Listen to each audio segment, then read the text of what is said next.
Hi friends, welcome to south Indian food court. நம்ம இன்னைக்கு சன்னா மசாலா பண்ண போகிறோம்.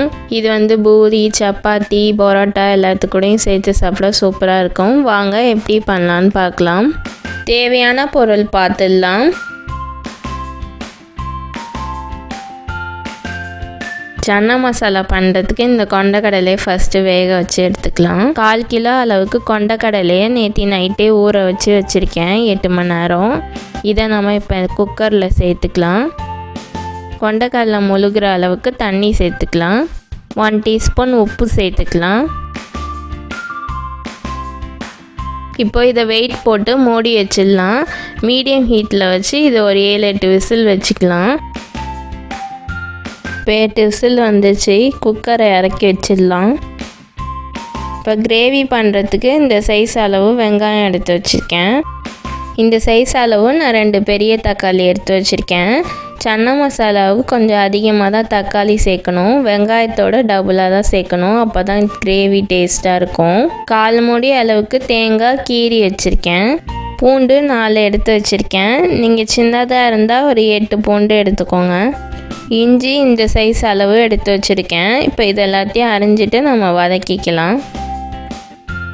இப்போ கடாய் வச்சுக்கலாம். கடாய் சூடானோடனே 4 ஸ்பூன் ஆயில் சேர்த்துக்கலாம்.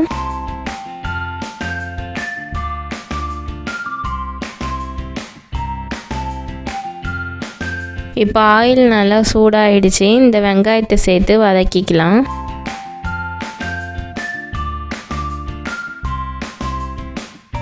இப்போ இந்த தக்காளியை சேர்த்துக்கலாம்.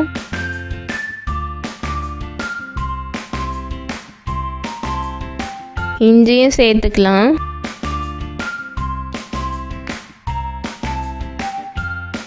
பூண்டையும் சேர்த்துக்கலாம். கீறி வச்சிருக்க தேங்காயும் சேர்த்துக்கலாம்.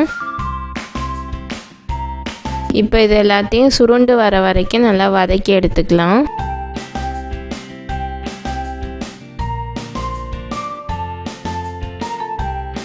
இப்போ இது நல்லா வதங்கிடுச்சு. ஒரு பிளேட்டில் ட்ரான்ஸ்ஃபர் பண்ணி இதை ஆற வச்சிடலாம்.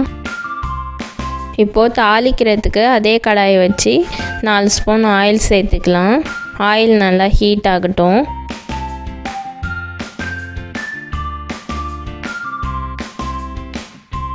ஆயில் நல்லா ஹீட் ஆகிடுச்சு. தாளிக்கிறதுக்கு இப்போ ஒரு துண்டு பட்டையும் அன்னாச்சி மொக்கும் வச்சுருக்கேன். இப்போ இதை போட்டுக்கலாம். இது பொரியிற வரைக்கும் நல்லா வதக்கி விட்டுக்கலாம். அடுப்பை மீடியம் ஹீட்லேயே வச்சுக்கோங்க.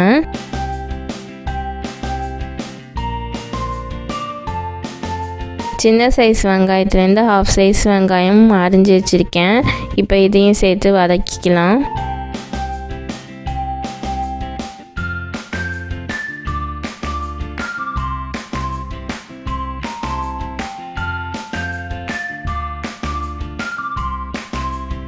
இப்போ இது நல்லா வதங்கிடுச்சு. இப்போது அரைச்சி வச்சுருக்கேன் இந்த விழுதை சேர்த்துக்கலாம். இது நல்லா எவ்வளோ ஃபைன் பேஸ்ட்டாக அரைச்சி வச்சுருக்கேன் பாருங்கள். இந்த மாதிரி அரைச்சி வச்சுக்கணும். இப்போ இந்த பேஸ்ட்டில் தண்ணிலாம் சேர்க்க வேணாம். இதை நல்லா இப்போ நான் வதக்கி விட்டுக்கணும். இப்போ தண்ணியில் சேர்த்தா நல்லா இருக்காது. கடைசியாக தான் தண்ணி சேர்த்துக்கணும்.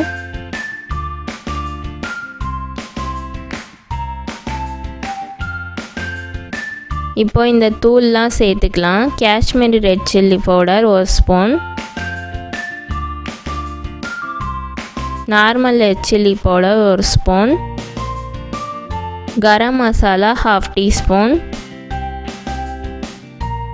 மல்லித்தூள் 1/2 டீஸ்பூன், மஞ்சத்தூள் 1/2 டீஸ்பூன், உப்பு 1 டீஸ்பூன்.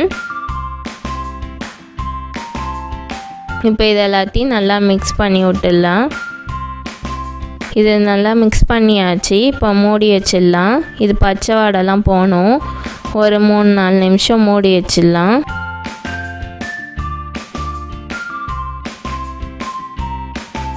இப்போ பச்சை வாடெல்லாம் போயிடுச்சான்னு திறந்து பார்க்கலாம். இப்போ இதை நல்லா மிக்ஸ் பண்ணி விட்டுக்கலாம்.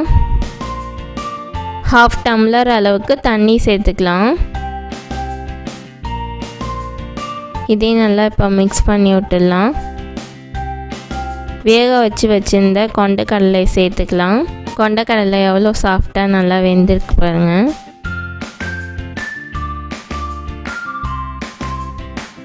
இப்போ இதையும் சேர்த்து நல்லா மிக்ஸ் பண்ணி விட்டுடலாம். 1/2 டீஸ்பூன் ஆம்ச்சூர் பவுடர் சேர்த்துக்கோங்க. ஆம்ச்சூர் பவுடர்னால் காஞ்ச மாங்காய் பவுடர் தான்.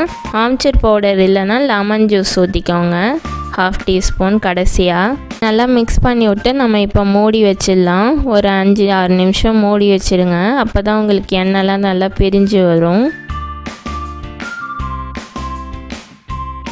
இப்போ நம்ம திறந்து பார்க்கலாம்.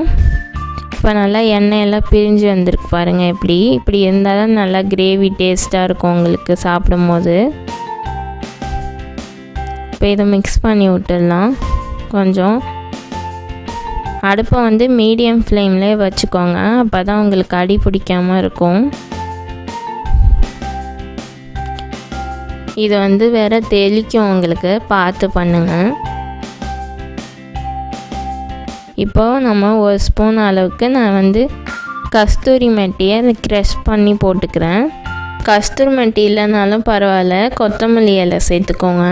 இப்போ அவ்வளோதான், நம்ம இதை இறக்கிடலாம். சுவையான சன்னா மசாலா ரெடி.